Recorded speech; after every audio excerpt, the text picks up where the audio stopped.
유아 세례를 베풀고 받는 것이 구원을 보장하는 것은 아닌데 우리가 이러한 세례라는 어떤 형식을 진지하고도 진실하게 시행해야 하는 이유는 무엇인가요?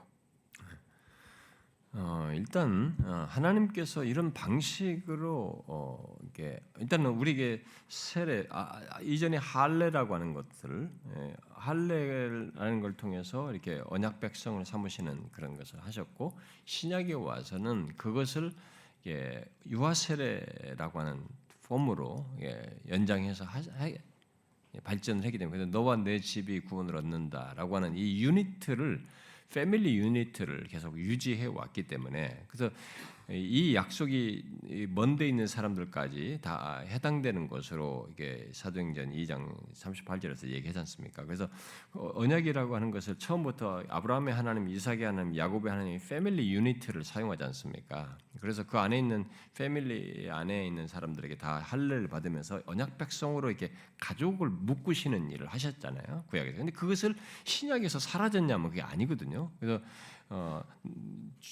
주 예수를 믿으라 너와 내 집이 구원 얻으리라. 그 어찌할꼬라고 했을 때 사도행전 그 설교 듣고 했을 때 거기서도 너와 너 먼데 있는 자녀들에게까지 네 집에 거기도 패밀리 유니트를 그대로 적용하거든요.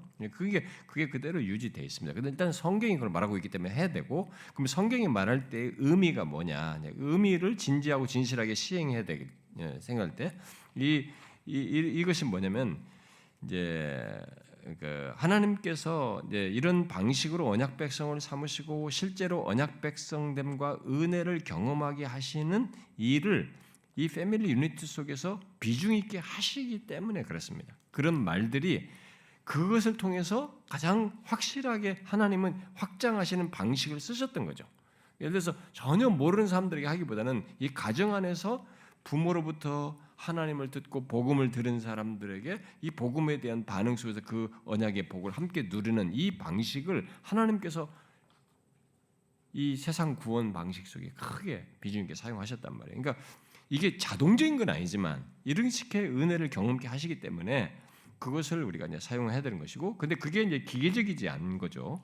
하나님은 그런 언약의 유니티를 사용하여서 자기 백성, 언약 백성을 삼으시는 가운데 이게 인격적인 하나님과의 만남, 그 가운데서도 인격적인 하나님을 믿고 반응하는 이런 방식 속에서 있다라는 것을 구약에서도 너희들이 육체의 할례가 아니라 마음의 할례라는 걸 강조해서 말한 것이 신약에서도 그런 인격적인 하나님과 관계 속에서 언약 백성 된다는 것은 그대로 남아 있단 말이에요. 그러니까 그런 것이 유지되도록 하는 차원에서 이것은 진행돼야 되고, 그러면 그런 것을 잘 시행하도록 하기 위해서 우리가 어떻게 되느냐? 우리 교회 안에서 유아 세례든 이런 것 때 최소한 유아 세례는 이 아이가 자각 능력이 없는데 한단 말이에요. 아까 그 제가 얘기했다시피 화란 개혁파 같은 교회들이 이렇게 막 국민 시민과 교인이 구분이 안 될 정도로 다 누구나 다 유아 세례 받으니까 그런 것에 반발로서 제세례파들이 득세하기도 했단 말이에요. 그건 다 인정 안 하고 말이죠. 인격적으로 믿는 사람들만 참신자를 고백하려고 하고 그들만 참된 교를 인정하는 이런 일을 했단 말이에요. 그러니까 그런 일이 발생될 수 있는데, 그래서 이런 것들은 유아 세례 받는 당사자는 모르다. 근데 8일 만에 할례 받도 자기는 자각 능력이 없잖아요. 자기가 없는데 부모에게서 했잖아요. 이것은 남아 있습니다. 단지 하나님이 패밀리 유니트로 언약 백성을 삼으시는 것을 패턴을 가지셨기 때문에 우리가 따라가서 하는 것인데 그것을 역사성을 따라서 하는 거예요. 근데 이 아이가 이해를 못하는 것에 대해서 그러면 여기는 부모가 굉장히 큰 비중이 있는 거죠. 그러니까 여기서 그런 형식을 진지하고 진실하게 시행하는 이유는 교회와 부모들이 어떻게 이것을 바르게 이해하고 진지하게 시행하는 것이 바르게 해야 되느냐라는 것을 잘 가르쳐서 갖도록 저는 해줘야 된다고 믿습니다. 그렇게 하기 위해서 유아세례 받는 부모들에게 유아가 그냥 대충 세례 이 사람들처럼 무조건 형식으로 받는 게 아니라 유아세례가 어떤 의미이고 이 세상 언약적인 의미며 그 당신이 믿는 바에 의해서 이 아이라고 이때 유아세를 받을 때는 이 아이를 하나님 앞에 내어드리며 이제 이 아이를 믿음 안에서 잘 훈육하여서 인격적으로 반응할 때까지 청지기로서 잘 섬겨서 주님의 백성으로서 그 은혜에 나가도록 돕겠다라고 하는 것에 참여하는 것으로 그런 걸 해야 되죠. 우리 유아교육 할 때 세례교육 우리 다 시킨다거든요. 한 10주를 다 시킨단 말이에요. 교리문 다 서면서 다 하거든요. 제가 다 물어보고요. 그러면서 그 어떤 사람은 좀 안일하게 한 사람들이면은 그러면 다음 텀으로 미루기도 하거든요. 너네 부모는 준비가 안 됐다. 너희들은 정말 네 자식에게 유아세를 너무 무성의하다. 그러면 너희들이 기도하고 이 아이를 하나님 앞에 유아세를 받는 것의 그 의미나 이런 것들 알고 하나님께 은혜를 구하여서 다음 보통 4개월마다 한 번씩 있기 때문에 4개월 뒤에 네가 유아세를 다시 받아라. 이게 하거든요. 그 미뤄져요. 이렇게 저는 이 인터뷰 내 교리문답 다 할 때 교육 받은 다음에 저 문답을 다 면담해서 제가 미루거든요. 미루기도 하고 그리고 거기서 이제 자신들의 신앙 고백도 다 회중 앞에서 우리는 세례 때나 할 때 다 신앙 고백 하거든요. 세례 고백 자기 신앙 고백 하는 겁니다. 부모들이.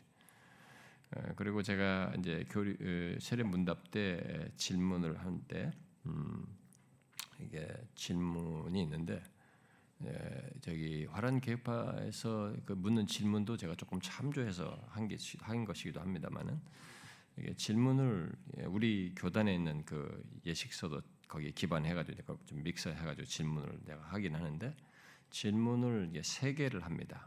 3개를 하는데 세 번째는 이 아이를 어떻게 구체적으로 양육하며 책임 있게 부모로서 할 것인가라는 것을 잘 생각해 듣고 대답해라라고 하면서 세 번째 질문을 해요. 세 번째 질문에 답을 합니다. 이 사람들이 답을 하고 나면 내가 다음에 당신이 둘째 생길 때 이 아이를 이대로 이 생각한 대로 했는지는 내가 다시 묻는 것이다. 그러니까 그걸 알고 이렇게 하라고 하거든요. 그런데 그 두 번째 한 사람, 두 번째 유아 세례를 하는 사람들은 이 세 번째로 당신 첫째를 가르쳤느냐라고 제가 문답 때도 묻기도 하고 어떤 때는 공식선상에서 묻습니다. 대부분 답을 잘 못해요. 어떤 사람은 눈물도 흘리고 자기가 너무 잘못 아이를 서약을 했는데도 잘 못 가르쳤다.